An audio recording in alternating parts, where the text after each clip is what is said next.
A continuación, me es grato presentar al doctor Armando de Nigri Filo, asesor en Sistemas y Servicios de Salud de la OPS OMS Brasil, a quien destaca entre su desarrollo profesional por ser médico y epidemiólogo con un doctorado en políticas y sistemas de salud, asesor de la salud pública, activista de protección social con más de 35 años de experiencia. Ha asesorado, gestionado y dirigido diversas organizaciones y procesos políticos en el ámbito de la salud pública, desde una perspectiva política y de desarrollo, con un enfoque en el derecho a la salud basado en los derechos humanos. Fue miembro activo y líder de muchas organizaciones de la sociedad civil, como coordinador general de la Asociación Latinoamericana de Medicina Social, ALAMES, presidente de la Sociedad Internacional para la Equidad en la Salud, miembro en la Convención Marco para la Salud Mundial, del Grupo de Democratización de la Salud Mundial y del Movimiento de Salud de los Pueblos, coordinador del Comité Ejecutivo del Foro Social Mundial sobre Salud y Seguridad Social, coordinador de la Red Brasileña de Cooperación en Situaciones de Emergencia, miembro de la Junta de la Primera Conferencia Mundial sobre el Desarrollo de los Sistemas Universales de Seguridad Social. El doctor Armando de Nigri cuenta con una vasta experiencia en áreas de la salud mental y en general respecto a las ciencias de la salud. Por lo anterior mencionado y su amplia experiencia que le precede, es un gusto recibirle en este congreso con la conferencia Panorama y Políticas Internacionales en Prevención del Suicidio y Promoción de la Salud Mental. Doctor Armando de Nigri, el espacio es suyo.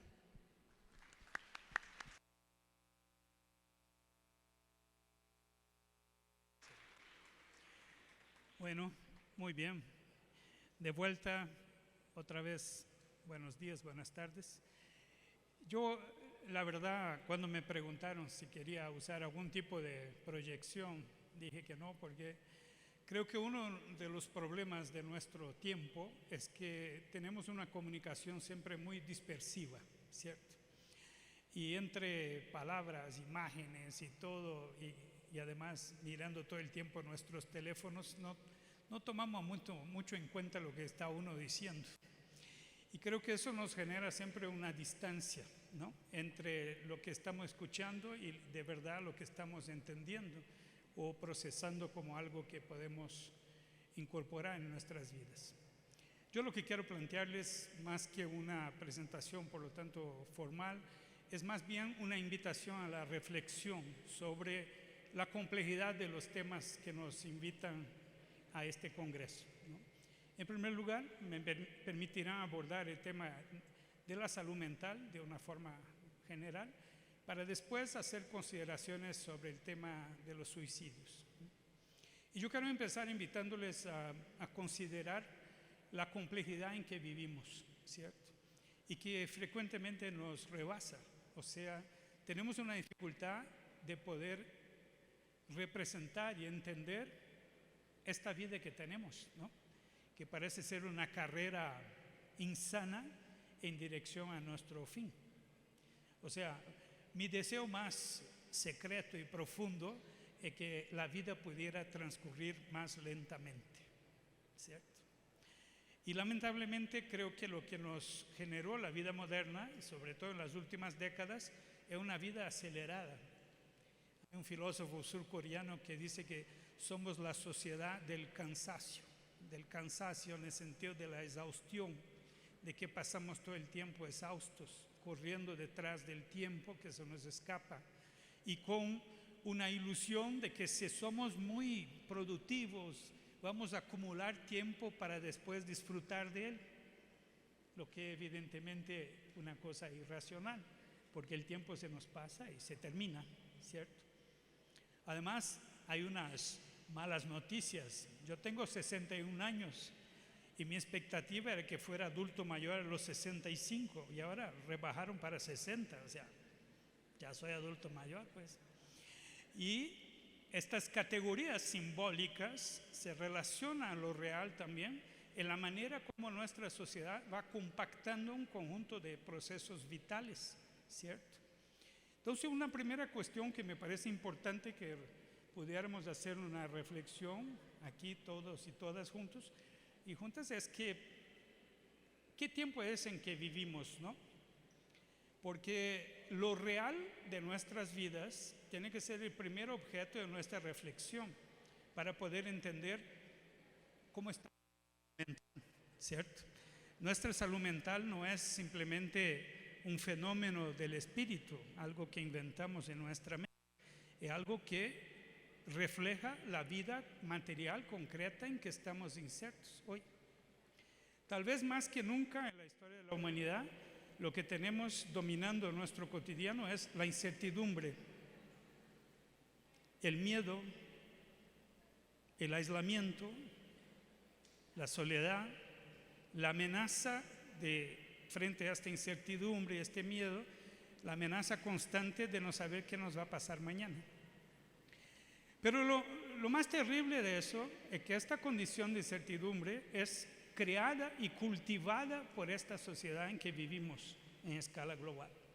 O sea, la mayor parte del tiempo lo que se nos presenta como comunicación es lo trágico, lo terrible, ¿cierto? Estamos sobresaturados de noticias negativas todo el tiempo. Y el objetivo último es paralizarnos con miedo. Entonces nos ponemos además conservadores. O sea, lo poco que tenemos queremos protegerlo. No queremos arriesgarnos que eso se transforme en algo todavía peor. Y en eso vamos abandonando la idea de las grandes narrativas de transformación de la sociedad, que fueron lo más fuerte que tuvimos en el siglo XX, ¿no? Muchas grandes utopías políticas que se movieron intentando crear otra sociedad, otra realidad. Y parece que poco a poco hemos abandonado eso y nos dejamos como arrastrar, ¿cierto? Entonces, esta combinación de nuestro cansancio, de nuestra exhaustión para vivir a cada día, porque a cada día hay que vivirlo sin tener muy claro dónde vamos a llegar, se suma además un conjunto de elementos del orden general de la vida en el planeta, en las sociedades, que nos desaniman y nos desalientan, ¿cierto? Ahí está toda la crisis ambiental y climática y que parece que no tenemos que hacer, o sea, estamos siendo arrastrados por eso, ¿cierto? Amenazando nuestra vida y la vida del planeta. Por otro lado, las desigualdades sociales han trabajado mucho para hacernos creer que las desigualdades sociales son naturales, que no hay nada que hacer sobre eso. Entonces ya no hablamos de las gentes empobrecidas, hablamos de gente pobre, como si fuera una condición natural que no hay nada que hacer. Y ahí empezamos a crear otros discursos de lo que son los vulnerables, cuando de hecho no hay vulnerables, lo que hay son personas y familias y poblaciones fragilizadas, explotadas, ¿cierto? Cada vez tenemos menos protección social en el trabajo, cada vez nos cuesta más tener pensiones, ¿no? Cada vez nos cuesta más tener acceso a un conjunto de servicios públicos suficientes de calidad. Y como eso pasa en todo el mundo, o en buena parte del mundo, eso quiere decir que no es un problema nuestro. Y ahí viene el otro tema, es que a cada rato nos dicen que el problema es nuestro, en el sentido individual. O sea, la idea de la competencia permanente entre nosotros, la idea de tener una meritocracia, ¿no? Si tú te esfuerzas, vas a lograr. Y si no logras, es porque eres incompetente, no te dedicaste, no hiciste. Aquí hablo también a todos los alumnos que están ahí. El sistema educativo, hoy, la mayor parte del sistema educativo, lo que propone a los estudiantes es competir entre ellos, para que salgan los mejores. Y ahí van a tener la posibilidad de alcanzar empleos. No les cuentan que la mayor parte de los empleos es mal pagado y que ya no importa su calificación porque van a ser sobreexplotados, pero más calificados. O sea, esta realidad deberíamos nosotros recuperar nuestra posibilidad de sujetos políticos. Y permítame poner esta palabra que también fue excluida como mala. No, la política es mala, los políticos son malos. Por eso no te acerques a la política, porque política es igual a corrupción. Y con eso deja que yo tomo cuenta de la política por usted, ¿cierto? Y eso entonces significa una retirada de la posibilidad de que cada uno sea sujeto político. Y eso implica un problema bioético enorme que llamamos la injusticia testimonial. O sea, si yo no voy al espacio público de la política, plantear mi existencia, mis necesidades, y no disputo ahí la posibilidad de colectivamente resolver eso, yo lo que estoy haciendo es abandonando mi poder testimonial sobre la realidad para que a partir de ahí yo pueda incidir para transformar esta realidad, ¿cierto? Entonces ese es un primer aspecto. Quizá ustedes se están preguntando, bueno, ¿pero qué tiene que ver eso con salud mental? Bueno, porque eso es esencialmente la salud mental. Si uno no se apropia de su tiempo, donde está, donde vive, de la realidad, mira eso críticamente y no se engancha en transformar eso, termina siendo aplastado. Oye, aquí en las Américas somos el primer continente en el mundo en ansiedad como diagnóstico y el segundo continente del mundo en depresión. ¿Será que eso no tiene que ver con el hecho que somos el primer continente del mundo en desigualdad? Porque la desigualdad significa que hay mucha riqueza concentrada en pocos y mucha pobreza distribuida en muchos. Y esta desigualdad es lo que preside todo el proceso de nuestra inseguridad, de nuestro miedo, de no saber qué va a pasar, ¿cierto? Entonces este continente, que además es un continente que, como yo mencionaba inicialmente, está muy marcado por la colonialidad. ¿Cuál fue la herencia del dominio colonial en nuestro país? La naturalización de la desigualdad. Si eres indígena, eres menos. Si eres afrodescendiente, eres menos. Si eres mujer, eres menos. Si eres pobre, eres menos. Y ahí se creó una sociedad de castas que es parte de nuestro cotidiano histórico, como si hubiera nacido ya allá en el inicio de los tiempos. Y eso entonces nos permitió aceptar que, por ejemplo, tengamos personas que no pueden solventar sus necesidades cuando quedan enfermas, y que no tienen protección social cuando no pueden trabajar, y que no tienen perspectiva de inserción política si no están en los grupos que dominan la política. Esta naturalización de la desigualdad, obviamente, uno sufre esta desigualdad psíquicamente, ¿cierto? Por las varias formas de la exclusión, las varias formas en que siente que es discriminado, ¿cierto? Y si eso no se traduce en una acción social de base poblacional que reivindique el espacio de la política, es muy difícil transformar la realidad, ¿cierto?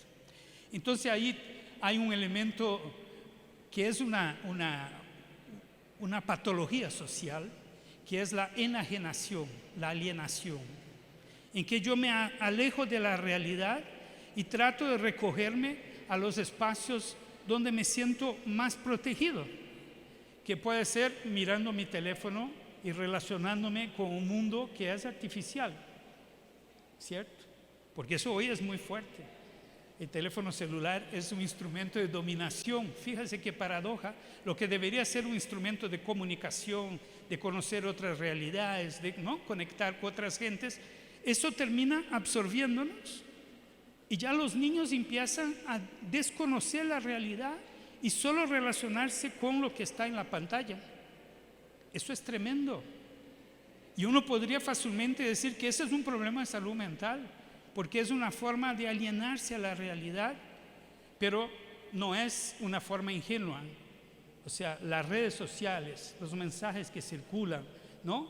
La construcción de cosas falsas, una realidad que no existe excepto en los mensajes que lo construyen, van generando un proceso de erosión permanente de nuestra capacidad de incidir sobre la realidad y transformarla.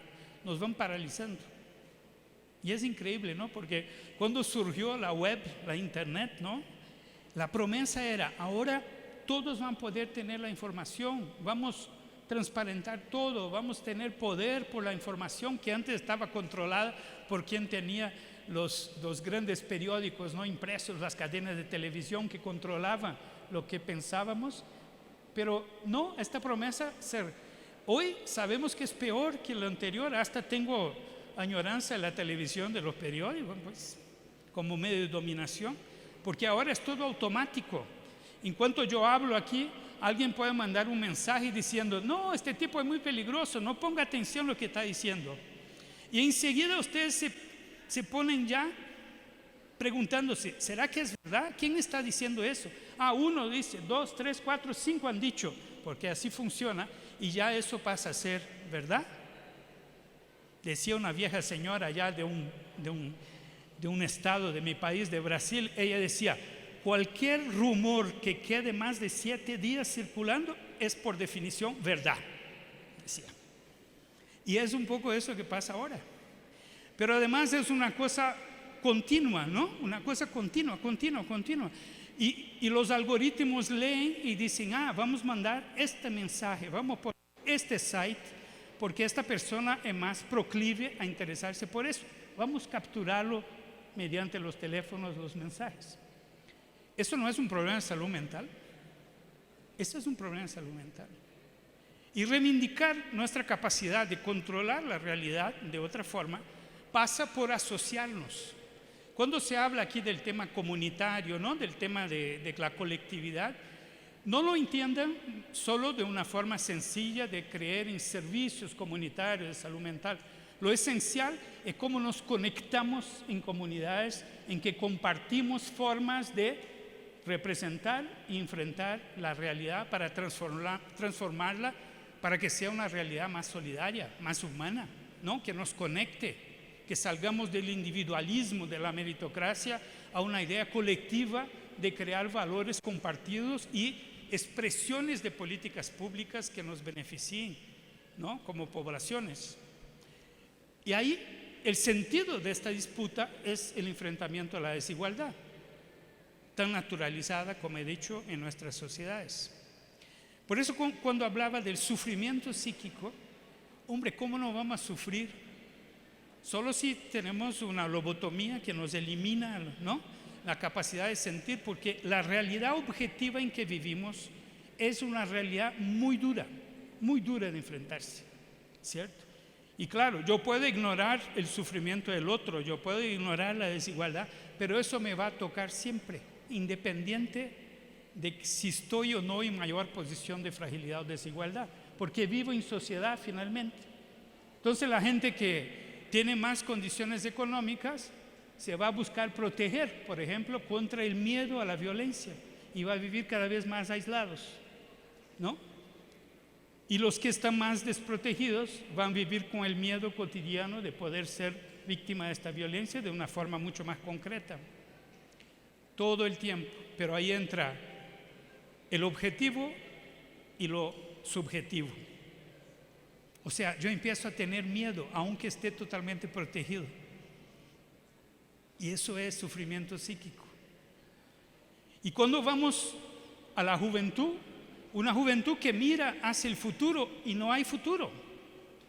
Hay muchas encuestas que muestran eso, que la expectativa es que lo que viene será peor de lo que había antes. Por primera vez está pasando eso, ¿cierto? Que los hijos van a vivir peor que los padres por la desprotección social, por la sobreexplotación. Pero ¿cómo así si ahora estamos más educados? Es que eso no tiene nada que ver con el orden de las cosas. La globalización económica es una otra lógica, una lógica de competencia continua. Y hoy los espacios que existen dentro del proceso educativo y dentro de los ambientes de trabajo son tremendos. Trabajar hoy es una de las causas de sufrimiento psíquico, porque hay mucho acoso laboral, mucha presión laboral. Tienen que producir más porque si no va a perder tu puesto de trabajo. Y la gente acepta entonces trabajar en condiciones pésimas porque no tiene miedo a perder el puesto de trabajo. ¿cierto? Porque en la medida que se desmontan las garantías, ¿no?, de leyes laboristas, de protección social, quedamos cada vez más desnudos. De un momento al otro podemos perder todo. Eso no es razones objetivas para uno tener sufrimiento psíquico, y dependiendo de nuestra fragilidad personal, social, transformar eso en enfermedad, ¿cierto?, en algo que ya no podemos controlar, porque finalmente el sufrimiento psíquico es parte de nuestra experiencia afectiva en la vida. Cuando perdimos una persona querida, eso nos genera sufrimiento. Pero si tenemos el amparo, ¿no?, comunitario, social, podemos enfrentar eso. Y si necesario, deberíamos poder tener apoyo profesional si es necesario. Pero eso hoy no es así. Yo puedo perder hoy un ser querido y mañana tengo que volver a trabajar. No hay espacio para el duelo, no hay espacio para compartir colectivamente las pérdidas, no hay un espacio para hacer este balance. Entonces, cuando se habló aquí de cómo enfrentamos eso en un ámbito más social, comunitario, tenemos que tomar en cuenta ese enfrentamiento. Pero no es individual, es colectivo. Este es el primer mensaje. Es un proceso colectivo y que demanda poder. Hay que crear poder en estas relaciones para enfrentar esta realidad, ¿cierto? Es un tema que está ahí en nuestra nueva agenda de salud mental de las Américas, que cómo empoderamos, pero vamos a hacer una lectura de verdad sobre qué es poder, ¿no? El empoderamiento no es solo de información, de cursos y tal, no, es cómo nos organizamos colectivamente para transformar, cómo miramos las oportunidades políticas que tenemos. Aquí estaba la compañera Diana. El año pasado México aprobó una ley de salud mental que transforma la política de salud mental del país. Usted la conoce, han leído esa ley, han reunido en grupos para discutir cómo aplicar la ley, porque atención, estas leyes que proponen transformaciones, ellas enfrentan resistencias, ¿cierto? Yo sé eso de mi país porque acompañé la reforma psiquiátrica en Brasil y hasta hoy estamos peleando contra los intereses económicos que les interesa reinstalar los manicomios, reinstalar los hospitales psiquiátricos. Y si no hay una disputa permanente de conciencia desde la sociedad, eso regride, porque hay una disputa entre intereses de capital, entre intereses empresariales, entre intereses de grupos de poder. Uno de los principales grupos que hacen oposición a la reforma psiquiátrica en Brasil son los psiquiatras, porque perdieron poder. Fíjense ustedes, ¿no? O sea, hay un problema constante de disputa entre el bienestar, la preservación de los derechos humanos, la dignidad humana versus la potencia voraz del capital. Todo se transforma en mercancía, ¿cierto? Y en salud mental no es diferente. Fíjese cuánto la industria farmacéutica gana medicalizando todo el sufrimiento psíquico, ¿cierto? Viene la señora y reclama al médico que el marido la golpea, que tiene mucha dificultad en necesidades de sus hijos y todo, y el médico le da un ansiolítico. No discute con ella lo real, no la conecta a un grupo social para enfrentar esta realidad, no, la medicaliza, ¿cierto? Y con eso no quiero decir que no existan situaciones que la medicina, el medicamento no sea necesario y útil, pero vaya, es la menor proporción de los casos del ámbito de salud mental, es la menor proporción. Y en el otro extremo tenemos otro desafío, que es la capacidad misma de los servicios de salud mental. En América Latina, o sea, en América en promedio, en América Latina, solo 3% del gasto público en salud va para servicios de salud mental, 3%.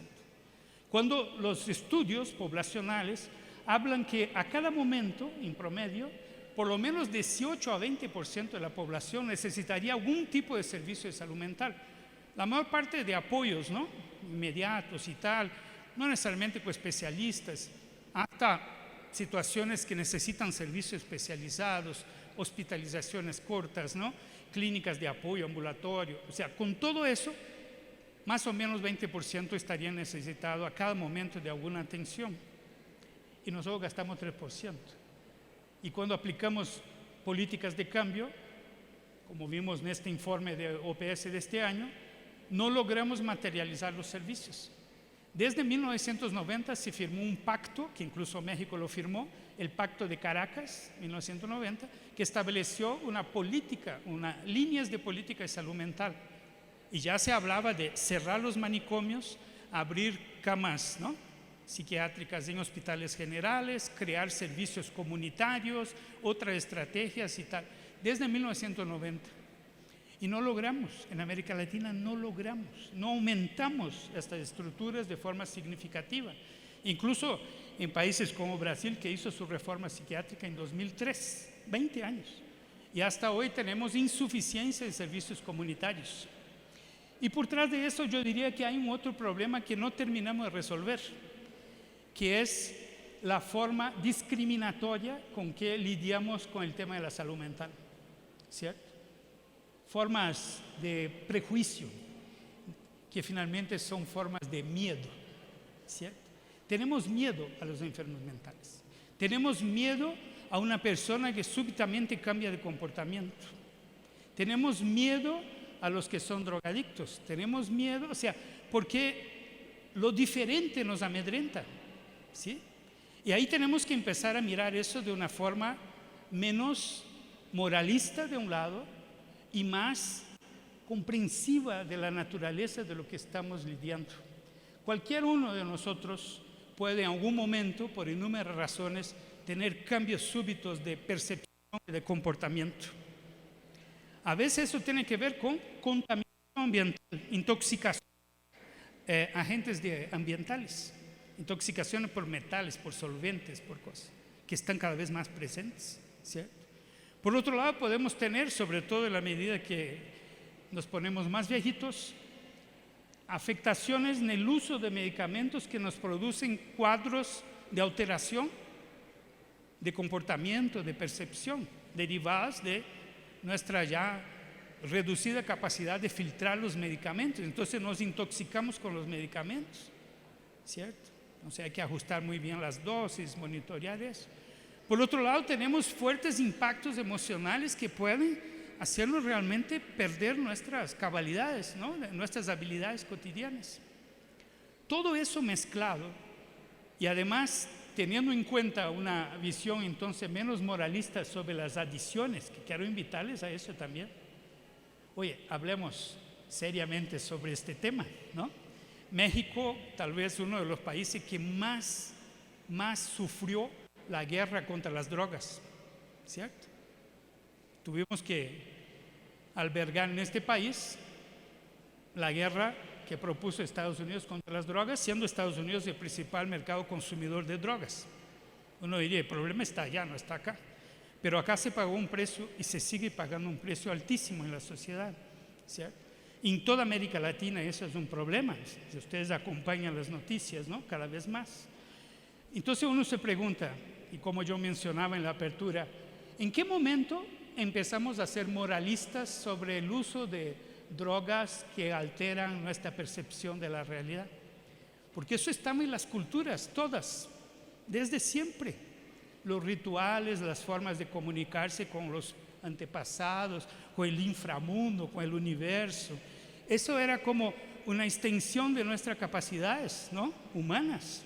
Ahora mismo en el Consejo de Derechos Humanos hay un debate sobre eso, porque se está inventando una serie de mecanismos que llamamos de neurotecnologías que van a expandir capacidad neurológica. Pero eso no es droga. Entonces es una droga, pero ahora va a ser controlada por grandes transnacionales. Bueno, las otras drogas ya son controladas por grandes transnacionales, ¿no?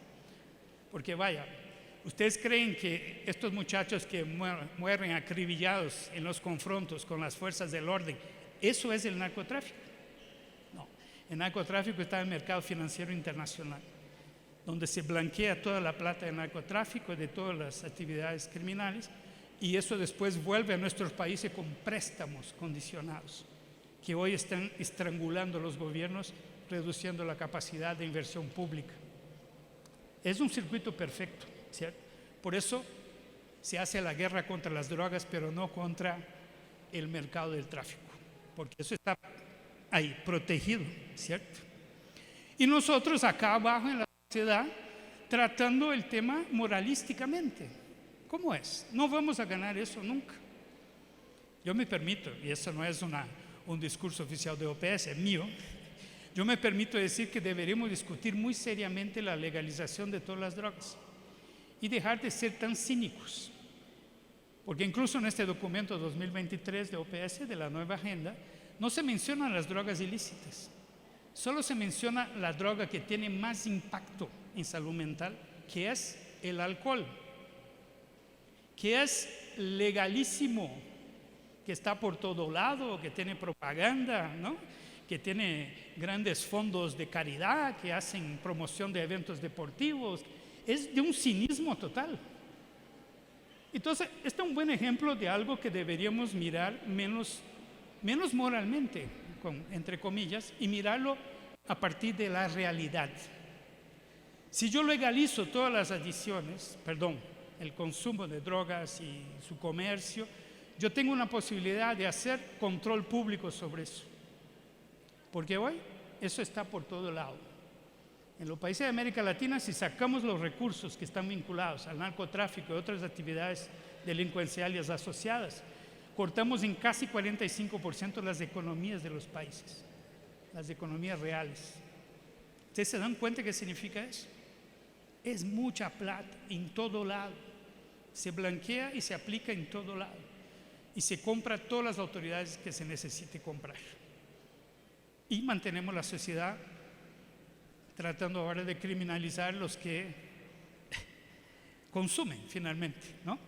En Brasil ahora hay un debate en la Suprema Corte en que simplemente cambiar la cantidad de droga que puede llevar uno individualmente repercutiría en liberar 250,000 reclusos del sistema penal de un total de 1 millón de reclusos. ¿Cierto? Porque sí, ¿qué hicimos? Llenamos las cárceles. ¿Cambiamos el problema de las drogas en la sociedad? Para nada, ¿cierto? Entonces, estos elementos todos están en este ámbito de la salud mental, ¿cierto? Hay daños neurológicos por innumerables elementos ambientales derivados de una sobreexplotación industrial y todo. Tenemos graves problemas relacionados a las adicciones legales, de entre ellas, Juan no me deja mentir allí, ¿cuáles son los principales elementos aditivos de la comida? Sal, azúcar y grasa. Y México es un campeón mundial de obesidad. ¿Pero por qué? Porque hay una industria que provoca la adicción a estos alimentos ultraprocesados. Y no hablamos de eso como droga. Y es una droga. Es un problema grave de salud pública. Es un problema que genera un conjunto de distorsiones, de sufrimientos psíquicos. ¿Está entendiendo la dimensión de este debate? Por eso no es un debate del sector salud, es un debate de políticas estratégicas transsectoriales que tengan al final el objetivo de mejorar el bienestar de las personas y desde ahí infectar a todas las determinaciones sociales. Me invito a la crítica a este discurso sobre los riesgos. Otra vez capturar la categoría de la epidemiología y transformar eso en un problema individual. Entonces, los individuos en riesgo, las poblaciones en riesgo, cuando son poblaciones expuestas a condiciones determinadas por los modelos económicos, por la forma en que se organiza, ¿no?, todo el proceso social. Tenemos que darnos cuenta de eso si queremos transformar la realidad. Y ahí quiero dar un brinco, como dicen acá en México, ya aprendí esta palabra, para conectar eso con el desafío del sistema de salud. Al final el sistema de salud tiene que recibir la presión de todos estos problemas. Y como ya mencioné, terminamos medicalizando el problema de la salud mental, ¿cierto? Y ojo, insisto, no es que yo no reconozca que tenemos poquísima oferta de servicios de salud para salud mental. Es un problema real.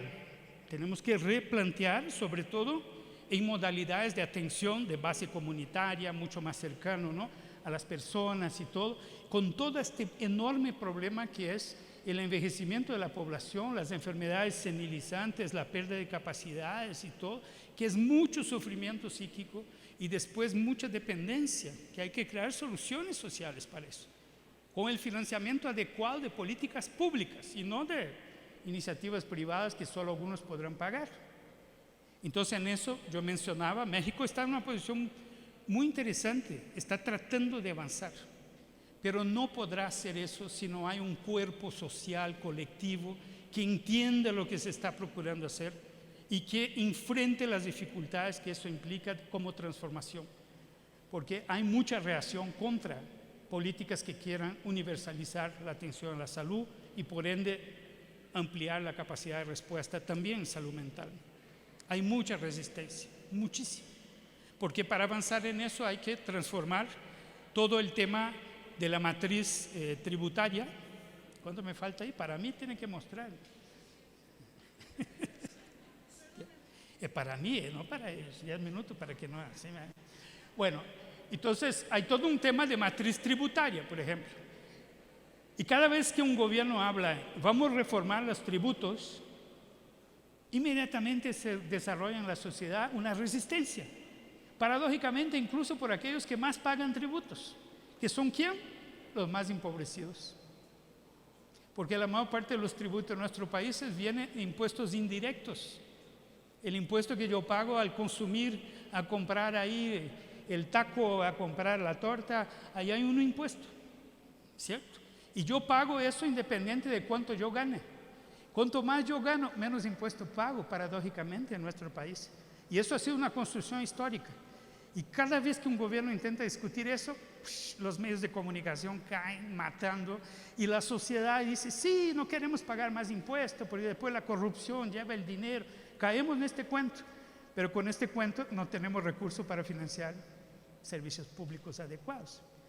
Ustedes saben que México gasta 2.5, 2.6 su Producto Interno Bruto en salud pública. Es muy poquito. Pero hay un bloqueo a este debate tributario en México brutal, ¿cierto? El gobierno López Obrador no tuvo espacio político para proponer. Espero que el próximo gobierno pueda proponer una reforma tributaria. Trató de recoger las deudas, ¿no? O sea, los que debían, los ricos y que no pagaban, trató de recoger eso. Eso es una parte, pero no es suficiente. Hay que ampliar la base de contribución social, o sea, tributación sobre la ganancia, la concentración en la riqueza. Eso es lo que nos va a salvar. Y por otro lado, internacionalmente, tenemos que liquidar los paraísos fiscales, que es donde toda esta plata que se lava circula para después volver para endeudarnos, ¿cierto? Entonces es un tema que está ahí, que va y viene en Naciones Unidas y no se logra definir las formas porque los gobiernos también están dominados, ¿no?, por el capital financiero que financia las campañas políticas en la mayor parte de los países, que controla los parlamentos sobre todo. No es fácil. Pero ¿por qué le estoy echando este rollo en un evento de salud mental? Porque, hombre, si no enfrentamos eso, ¿dónde va nuestra salud mental? La única forma de preservar nuestra salud mental es sentir que tenemos poder sobre la realidad en que vivimos. Y este poder hay que construirlo colectivamente, políticamente. Por eso me animé a venir a este evento, ¿sí? No para echarle un discurso tecnocrático, sino para decirles, si nosotros todos no nos movemos con una ambición de transformar la realidad, no hay salud mental que aguante, ¿cierto? Y sabemos por muchos estudios que participar en colectivos, crear movimientos, es lo que nos protege como salud mental. Y ahí quiero terminar hablando del tema del suicidio. Si todos los de salud mental tienen muchos prejuicios y juzgamientos morales, el suicidio peor.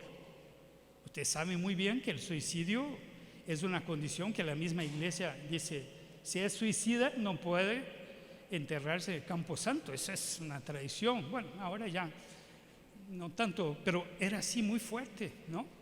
Porque era atentar contra la vida y solo Dios puede sacar la vida, ¿sí?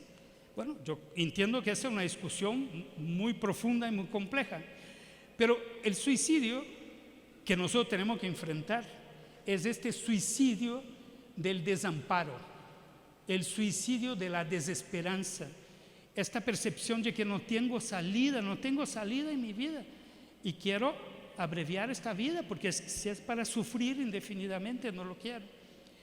Y tenemos muchas condiciones en que el suicidio está afectado por enfermedades físicas, ¿cierto? Por condiciones que uno puede subsanar. Pero yo quiero dejar, y me permiten la herejía, de decir, el suicidio es finalmente, como decía Albert Camus, el escritor francés, la única cuestión filosóficamente relevante en nuestra vida. El momento que yo decida que mi vida tiene que terminar. ¿Por qué voy a este otro extremo? Porque también hay un debate muy importante de personas que deciden que ya no quieren sufrir, pero ahí me refiero a enfermedades terminales, ¿no? Enfermedades que no tienen cura y que hay un deterioro muy grande y que yo creo que es un derecho humano importante y varios países empezaron a reconocer eso. Ahora, lo que no podemos aceptar es que el suicidio se instale como una salida, insisto, una salida a la desesperanza, ¿cierto? Eso sí, ahí sí tengo que considerar que estos suicidios son fracasos sociales. Fracasos sociales. Yo como médico de urgencias, ¿cuántas veces vi esta situación de que recibíamos una persona que intentó suicidarse y nosotros reparábamos la lesión por fuerza de nuestra actividad, ¿no? Hacer un lavado gástrico, tratar una herida de arma de fuego, un incrustro de ahorcamiento, lo que sea, ¿cierto? Pero eso me dejaba un rezago horrible porque enseguida yo veía que no abordábamos por qué la persona hizo eso. Y eso tenía que obligarnos a ir a ver cómo vive, por qué tuvo esta decisión y amparado en qué. Pero también con el respecto del límite de que en ciertas condiciones es una decisión de cada uno. ¿Por qué lo complejifico de esta manera? Porque si no parece ser que la prevención del suicidio es simplemente alertar a este tipo que no entiende nada, ¿por qué quiere matarse? Como diciendo, oye, ¿qué te pasa? ¿No? ¿Por qué te quieres matar?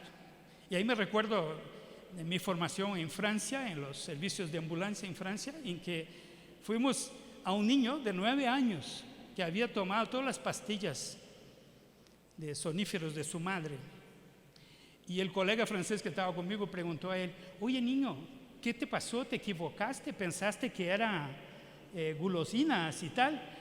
Y el niño de 9 años lo miró bien en los ojos y dijo, ¿qué clase de cabrón eres? No entiendes que yo quería matarme.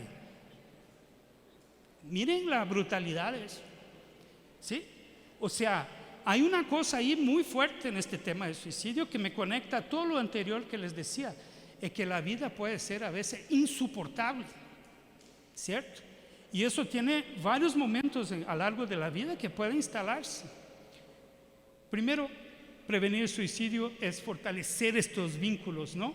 Societarios, comunitarios, que la gente pueda escuchar al otro, percibir el otro y que el otro perciba que le están escuchando, que le están apoyando, que lo están cobijando y enfrentar el impacto de la realidad en las vidas. O sea, el tema del suicidio no es solo un problema de salud mental en el sentido de enfermedad. A veces lo que define el suicidio, insisto, es el horror de lo real, lo que es insoportable de la vida, que puede ser de violencias, ¿no? Sistemáticas, de violaciones, de falta de perspectiva, de futuro, de un cansancio brutal frente a la vida. Por eso las discusiones que nos animan aquí son todo menos sencillas. Y si nosotros intentamos buscar soluciones sencillas, estamos condenados al fracaso, ¿cierto?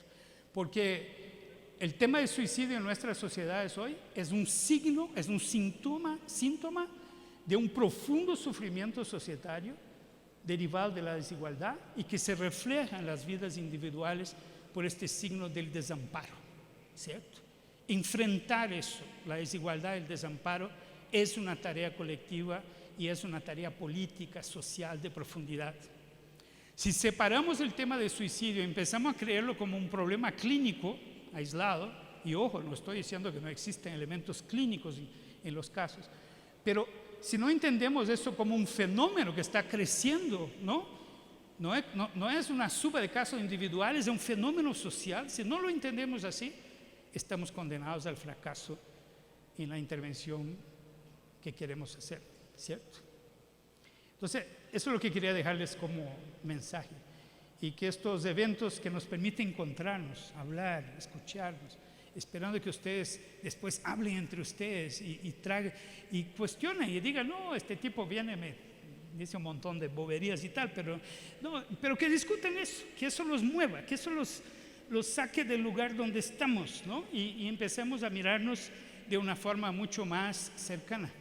Dice un gran cantautor brasileño, Caetano Veloso, que es muy activo en la lucha antimanicomial y de salud mental en Brasil.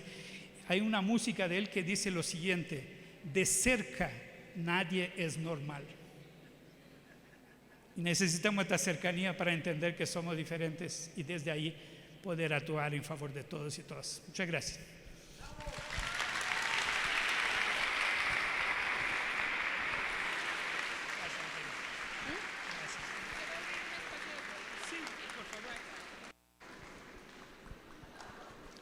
A continuación, abriremos un espacio para poder realizar preguntas al ponente, de acuerdo con las diferentes áreas de interés de esta ponencia.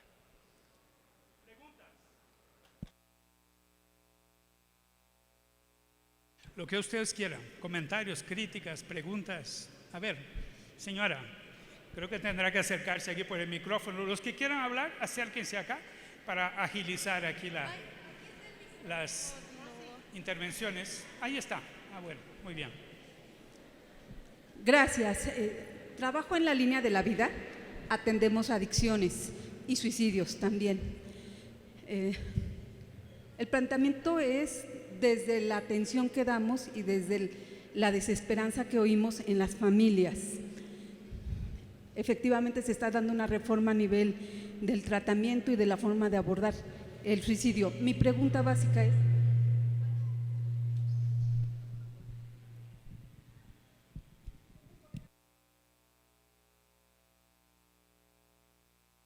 de un suicidio o de una tentativa de suicidio, y en los hospitales no hay capacidad para atender, no hay atención médica, no hay suficientes medicamentos, las familias no saben qué hacer y se sienten totalmente cerradas de opciones de ayuda y de comprensión ante el fenómeno. Efectivamente hay muchos mitos, pero también dentro de la familia hay una desesperanza.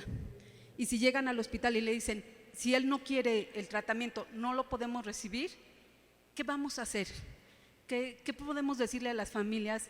¿A dónde se les puede referir? Esa es como una de mis más grandes dudas. Gracias. Espero que sea clara la pregunta.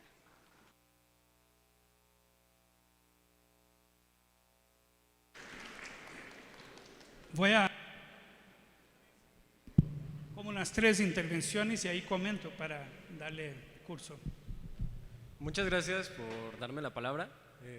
A mí me gustó mucho la intervención que hizo acerca del libro de La Sociedad del Cansancio de Byung-Chul Han. Me parece un libro muy bueno y es justo por eso, yo desde muy pequeño a mí se me obligó, por decirlo de alguna forma, a estar trabajando, haciendo cosas, y yo desarrollé un TLP, de hecho, gracias a eso. Es lo mismo que menciona la autora en el libro. Entonces, a mí me surge esta duda que quisiera responder en algún momento, si usted me podría ayudar. ¿Usted cree que las competencias están directamente relacionadas a que hayan adolescentes que se suiciden porque se les exige de más? ¿O que tenemos las competencias tan arraigadas en nuestra cultura que se nos obliga a dar más de lo que realmente podemos dar? Muchas gracias.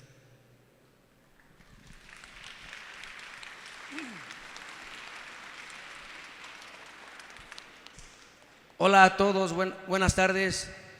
Yo quiero hacer un comentario. Espero tengan tolerancia y respeto conmigo. Les pido que me regale 2 minutos de su tiempo, doctor. Muchas gracias. Bueno, miren, antes que nada, pues, ¿qué les parece si los invito a levantarse? Por favor, levántense de su asiento. Voy a poner un ejemplo. Levántese de su asiento, por favor, muchachos. Son muy apagados, muy dormidos. Venga, levántese allá atrás, están durmiendo. Allá atrás, levántese.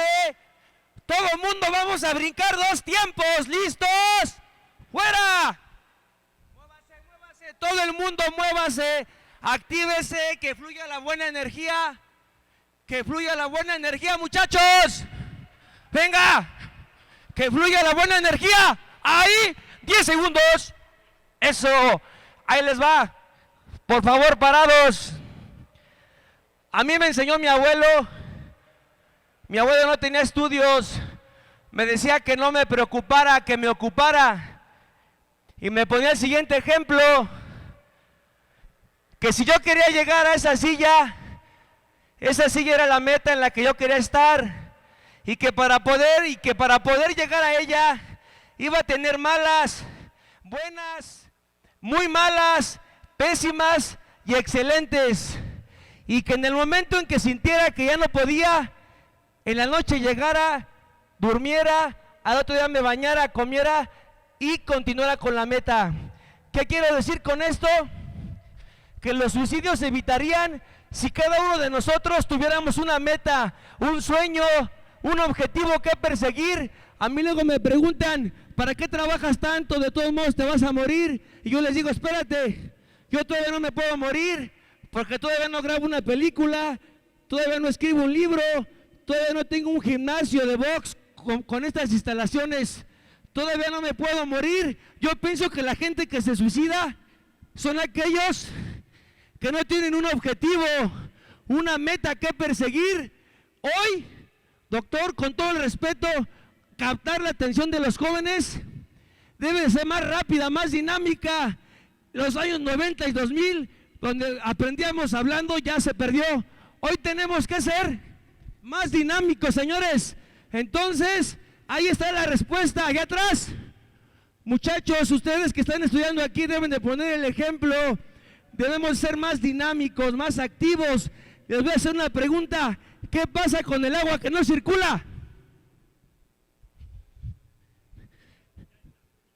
Se enverdece, no circula, eso le pasa al cuerpo humano.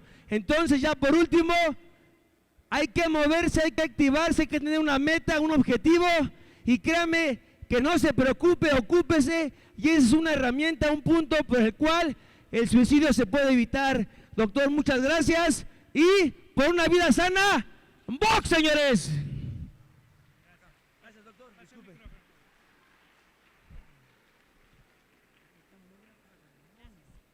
Bueno, hola. Bueno, yo según lo que escuché acerca del sufrimiento psíquico, ¿no? Me parece que lo podría enmarcar en una palabra, neoliberalismo. Estabas hablando hace un momento de lo que es la meritocracia, que a lo mejor no nos deja hacer sueños. Hablabas también de esta competencia y añado yo encarnizada, que les ponen también a los estudiantes para alejar cada vez más de la colectividad. Sin embargo, también veo algunas otras líneas en las que pienso que tendríamos que trabajar. Una es el privilegio de la blanquitud, porque muchas veces eso en nuestras sociedades también colonizadas, lamentablemente ha sido una situación de mucho sufrimiento. A mucha gente le molesta el color de su piel, obviamente no es desde lo personal, sino desde este imaginario que han sembrado desde la colonización. Por otra parte también el hecho de tener esta imaginación de querer alcanzar siempre al padre blanco, ¿no? Al español. Le digo yo el mestizaje, pero con doble S, mestizaje. ¿Cómo podríamos hacer también para empezar a desmantelar todas estas ideas que en realidad en Amerindia, América Latina, Avia Yala o las Américas, como le quieran llamar, es causante del sufrimiento psíquico? Hola, buenos días, buenas tardes, perdón. Gracias por su ponencia, es muy interesante y se tocó un tema que personalmente a mí como estudiante de 7º semestre, ya en mi último año de la licenciatura, me causa mucha incertidumbre, ¿no? Y es esto de pues sí que hay un daño en la salud mental al ver tanta competencia y al ver que muchas generaciones aceptan un trabajo muy mal pagado, ¿no? Entonces, mi incertidumbre es, sí tengo una meta, sí tengo objetivos, pero a pesar de que me cueste mucho trabajo conseguirlos, como que no sé de qué manera puedo aportar o podemos aportar como generación para hacer un cambio en esto, ¿no? En ya no aceptar un trabajo mal pagado que nos consuma todo el tiempo, todo el día, pues sí, no tener como, bueno, ahorita ya tenemos una generación en donde ya no vamos a tener ni pensión, ni vacaciones, o sea, son muchas cosas que te desmotivan finalmente, ¿no? O sea, en mi último año yo inicié con una idea y ahorita conforme va pasando el tiempo, yo ahorita ya no tengo claro qué va a ser de mí, ¿no? O sea, digo, si me dedico a lo que estoy estudiando, a lo mejor me va a ir bien, voy a tener una vida cómoda, por así decirlo, pero igual no es a lo que yo me visualizaba hace tiempo, porque ahorita ya veo que el campo es más difícil, que es más difícil poder alcanzar lo que yo quiero, ¿no? Entonces, mi pregunta sería esa, o sea, ¿cómo nosotros como generaciones nuevas podemos hacer algo para este cambio? O sea, para ya no seguir aceptando estos trabajos mal pagados, o sea, porque no solamente depende de mí, a lo mejor yo no lo acepto, pero va a haber alguien que sí lo acepte y por ese alguien, pues yo ya no tengo esta oportunidad de seguir creciendo. O sea, yo me tengo que conformar con lo mínimo al igual que los demás. Y entonces, pues de ahí radica un poquito mi pregunta de qué podríamos hacer nosotros como futuros profesionales para hacer este cambio. Gracias.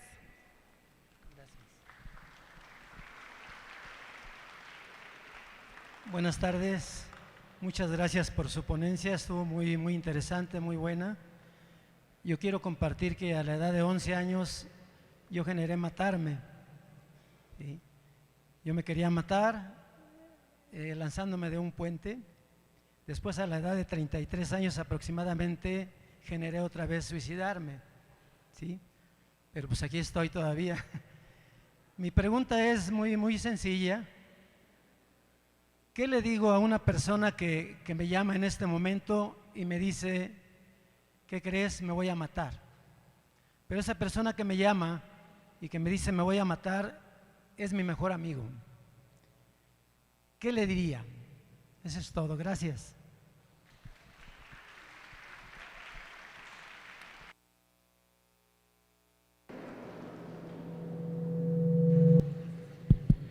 Bueno, muchas gracias por sus preguntas, observaciones y también por su despliegue de energía física aquí.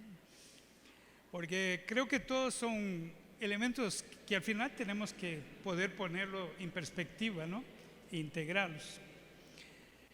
La última intervención tan sincera y emocionada de nuestro colega y luego lo que la primera compañera había planteado, ¿no? De atendiendo estas solicitudes telefónicas, ¿qué podemos hacer y cómo hacerlo, ¿no? Evidente que las respuestas no son fáciles. El hecho de que alguien comunique que se va a matar es ya el primer gancho que tenemos para poder ingresar en eso. Pero ahí no podemos dar respuestas sencillas, banales, ¿no? Tenemos que saber cómo enfrentar eso en el sentido de su propia expresión. Como dice, finalmente el suicidio es un síntoma de un sufrimiento acumulado, puede ser inmediato, de más largo aliento, pero tiene un conjunto de elementos del orden objetivo y subjetivo, ¿no? De la forma de enfrentar eso. Las líneas de la vida tienen justamente esta intención de poder captar a partir de esta solicitud un diálogo. Lo fundamental ahí es este intercambio, eso que yo decía, la cura por la palabra, ¿no? De que yo pueda en primer momento hacer la acogida y poder decir, oye, hablemos de eso, no desestimando lo que lo lleva a esta angustia, a esta situación tan crítica, sino que justamente dándole valor, dándole perspectiva. Y no haciéndolo por una mera metodología de abordaje, sino que realmente tomando en serio qué podemos hacer. Y ahí la gran cuestión de estos centros de ayuda, ¿no? De líneas de la vida, es que eso debería conectarse a la posibilidad de ahí estar ¿no? De inmediatamente desplegar una respuesta, ¿dónde está la persona? De acercarse a ella a través de los servicios de salud, tener gente capaz de escuchar, ¿no? Y esto es algo que tiene que ampliarse enormemente y no estar solamente vinculado a especialistas en salud mental. Por eso una de las líneas de trabajo de OPS es el MH-GAP, que es una capacitación para todo el personal de salud, porque uno tiene que prepararse para eso, no es fácil, ¿no? Y además en los cursos de pregrado yo creo que no se enseña casi nada sobre eso. Entonces hay que poder hacerlo. Pero para poder hacerlo, yo creo que una cosa muy importante es empezar a tomarlo como parte también de nuestra vida cotidiana. ¿Cuántas veces nosotros percibimos que alguien está en sufrimiento? ¿No? ¿Cuántas veces entre los amigos, la familia, la comunidad percibimos que hay una cosa ahí que deberíamos poder interpretar y acercarnos de una manera a establecer formas de protección, formas de cobijar, ¿no? de insertar? Esa es una tarea clave, o sea, en el ámbito social, crear estos espacios. El poder de la cura, por la palabra, entre comillas, se ha visto en muchos tipos de abordajes que hacemos, ¿no? Desde los alcohólicos anónimos, del Al-Anon, que existe en varios países, poner la gente junta y hablar de su angustia, de su sufrimiento y apoyarse mutuamente y tener ahí un espacio de identificación. Colega que aquí nos contribuyó con su llamada, ¿no? Al movimiento, a la acción, lo que él está planteando es una modalidad de una conexión colectiva. Yo me puedo conectar por el deporte, yo me puedo conectar por el arte, yo me puedo conectar, ¿no? Por círculos de aficiones compartidas. Yo puedo simplemente sentarme a hablar. Hombre, eso es un arte que estamos perdiendo, sentarnos para hablar. Sí. Pero para eso tenemos que luchar para tener estos espacios, ¿cierto? Si estamos, como dijo también el colega ahí, si estamos todo el tiempo corriendo, porque tengo que estudiar hoy todo el tiempo, porque mañana tengo que trabajar todo el tiempo, porque después no tengo y no tengo ningún espacio que yo me pueda sentar y tranquilamente hablar de lo que me venga a la mente y compartir. Si no tenemos estos espacios, si somos una sociedad de la exhaustión, porque nos demandan cada vez más productividad para pagarnos menos y por eso tenemos que trabajar más, eso no va a terminar bien. Ese es el asunto, ¿no? Y yo siento muchísima falta. O sea, fíjense, tengo 60 años, algo cambió en este tiempo. Yo tenía más tiempo de sentarme con mis amigos, con mis colegas, ¿no? Dedicar un tiempo a hablar de nuestros intereses comunes, de escuchar al otro, ¿no? De poder decir claramente del afecto que siento. Hoy nuestra sociedad está toda crispada, ¿cierto? Incluso un debate que apareció ahora en Argentina por las primarias argentinas, un debate muy complejo, que es este de yo ya no puedo acercarme a una mujer y decirle que la veo linda, porque eso puede ser considerado asedio sexual. Es un debate que surgió ahora, porque es muy delicado el límite entre combatir la violencia contra las mujeres, que es un hecho real, y ir al otro extremo de empezar a patologizar todas las relaciones sociales. Hay un problema en nuestra sociedad que va de un lado al otro, ¿no?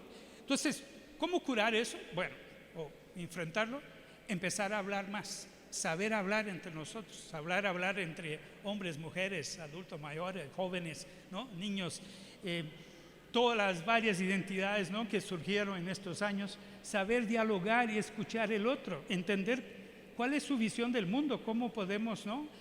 Actuar juntos.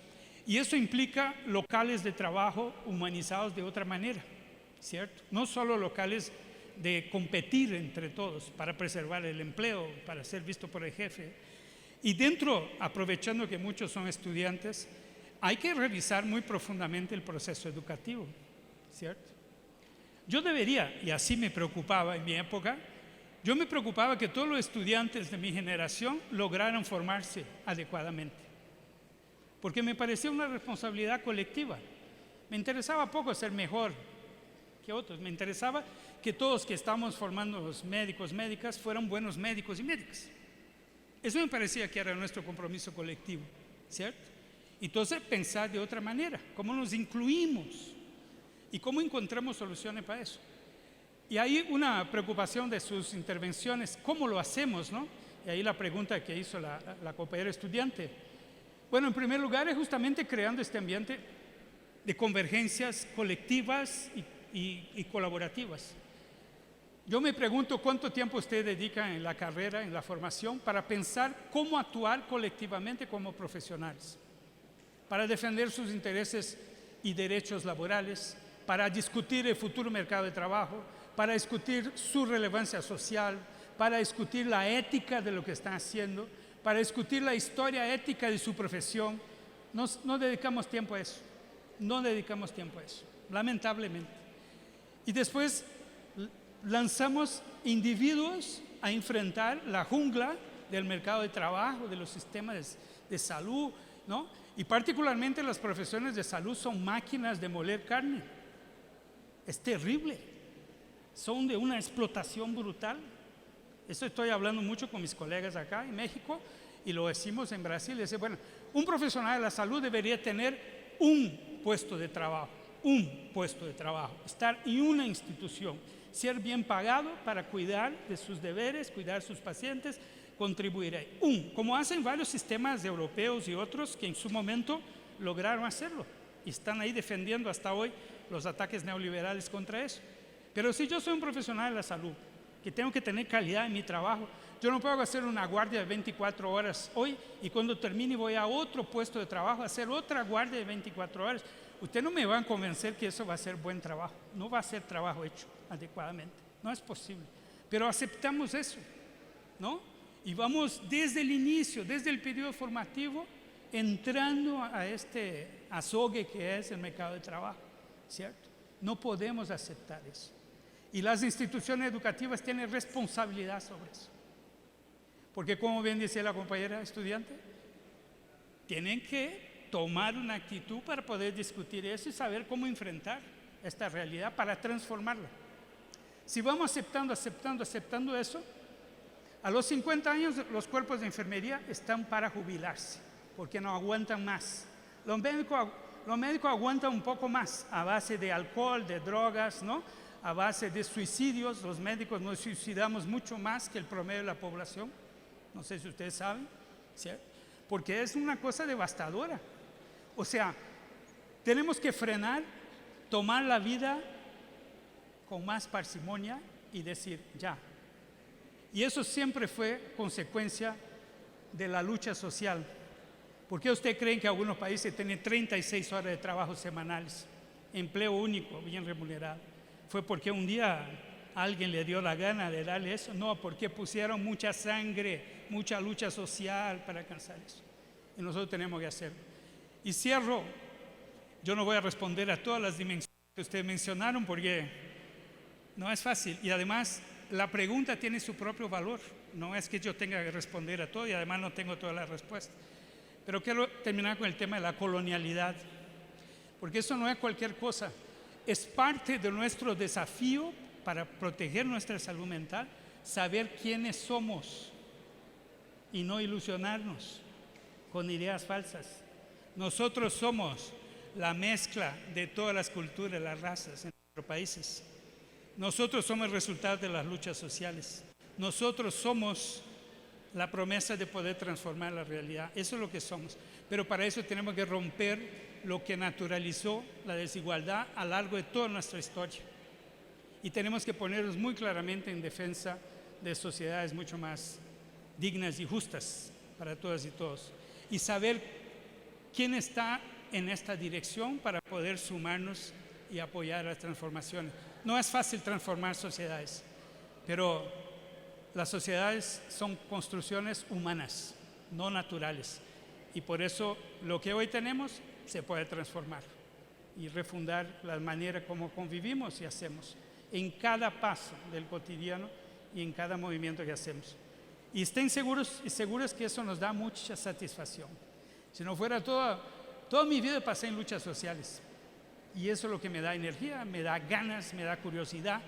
Y eso es el mejor remedio para una buena salud mental. Así que adelante. Gracias.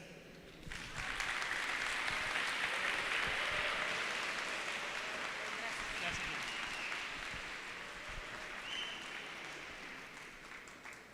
Sin duda muy interesante todas estas situaciones que nos menciona y en las cuales debemos poner especial énfasis para mejorar las intervenciones tan desafiantes en el espectro suicida. Agradecemos la grata presencia del doctor Armando de Nigri y a continuación haremos entrega de un reconocimiento por su excelente participación.